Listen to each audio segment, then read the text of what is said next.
Dopo gli studi in informatica al Trinity College di Dublino, Gavin ha ottenuto un master in effetti digitali alla Bournemouth University. Tranne un breve periodo con Cinesite, in cui ha collaborato al film 007 La morte, attendere, Gavin ha sempre lavorato per Double Negative, prima come tecnico degli effetti speciali e poi con incarichi di responsabilità per arrivare ad essere il supervisore degli effetti e della computer grafica. Dopo aver terminato il lavoro come responsabile degli effetti speciali di Capitan America, Gavin è stato promosso a co-gestire l'intero reparto 3D, composto attualmente da più di 600 dipendenti. One of the key aspects of this film was that the Red Skull discovers this cosmic cube, which he then uses to power a lot of these fantastical weapons. So one of the key aspects for us was to create something that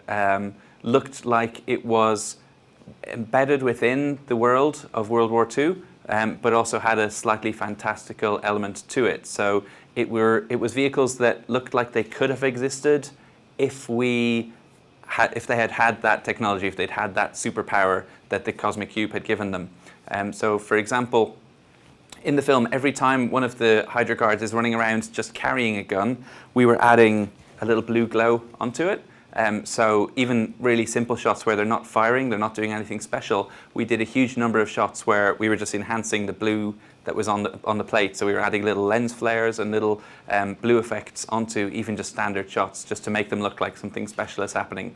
Then when they fired the guns themselves, we did a very complicated Houdini process where we were setting up a particle-driven effect where we had this rotating helical effect that was kicking off lots of particles and causing a lot of glows and lens flares and other special optical effects. And that's how we generated the bolt energy,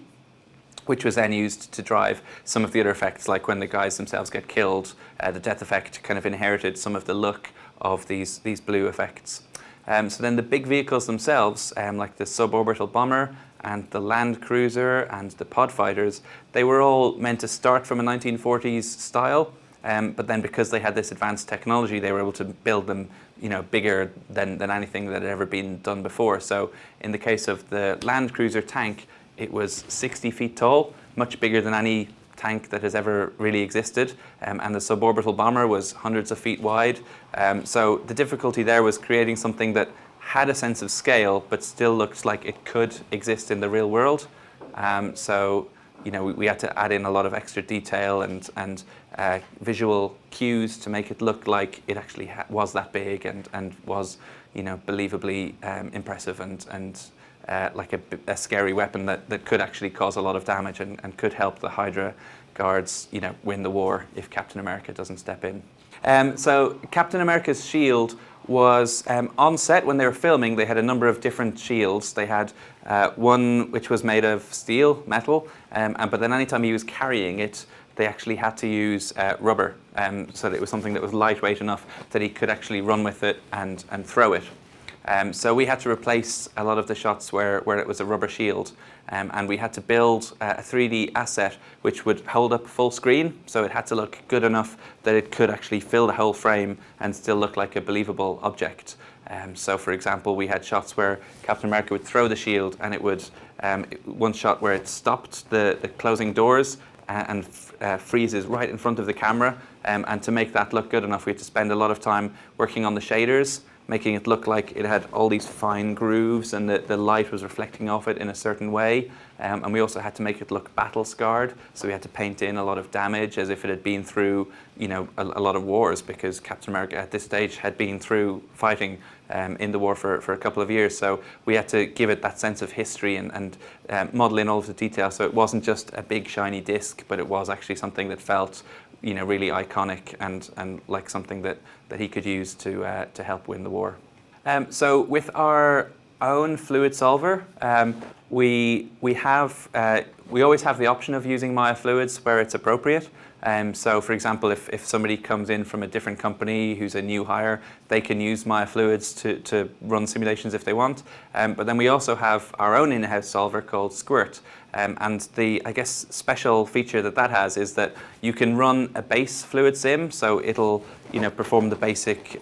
simulation behavior. but then you can run an additional step afterwards called the marker pass, where it pushes a lot of particles through. So it goes from having a small resolution to then pushing through millions and millions of particles, and they're all following the behavior of what the fluid simulation is telling it to do, and we can actually get more detail out of it that way by running this extra marker pass.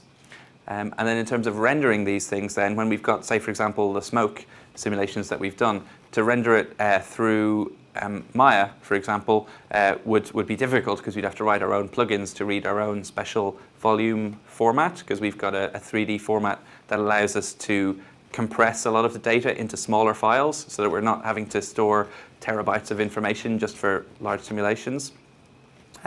But then within DNB, we have control over spitting out a lot of different outputs. So from one render, it can put out a lot of different passes, say one for each light. So you can separate out then for the composite, the light's coming from this direction, and dial in a little bit more. So in the case of the smoke in the factory, when an explosion was happening off camera, we would have an underlight which would be lighting up the base of the smoke, and then in the comp they can flash that up and it looks as if there's a lighting change happening underneath it. So that sort of thing is useful to give more control to the compositors, so that we don't have to go back and re-render all of the explosions and smoke passes many, many times. In the 10 years that I've been at Double Negative, we've gone from working on very small shows, so working on a show that might involve 20 or 30 particle effects, to shows where we have 600 effect shots with more than half of them using effects animation. So in order to achieve that, it's not possible to always just throw more people at it, because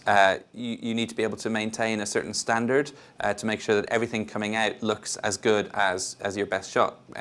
because otherwise it's no good having one amazing artist producing the best shots. If the rest of the team can't produce similar work, then the sequence won't work, and people won't come back to give us more work.